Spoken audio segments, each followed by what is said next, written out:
دو تا فکت توی آیه دیدم کیف کردم. مثل الذین اتخذوا من دون الله اولیاء کمثل العنکبوت اتخذت بیتا و ان اوهن البیوت لبیت العنکبوت لو کانوا یعلمون.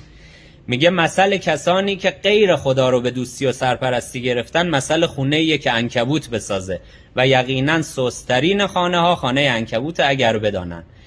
توی عربی عنکبوت رو مذکر حساب میکنن، یعنی میگن هاذا العنکبوت، نمیگن هاذه العنکبوت. اینجا توی آیه فعل رو مؤنث آورده، گفته اتخذت. سابقه بر این به قرآن ایراد میگرفتن که چرا این باید میگفته کمثل العنکبوت اتخذ بیتا، چرا فعل رو مؤنث آورده، عنکبوت که مذکره. الان دانشمندا فهمیدن که عنکبوت ماده است که خونه رو میسازه.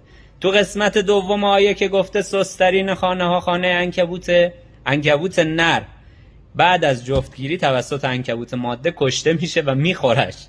بعد این عنکبوت ماده که بچه‌هاش بزرگ میشن، بچه‌ها مادرشون رو میکشن میخورن. سست‌ترین خانه ها خانه عنکبوته.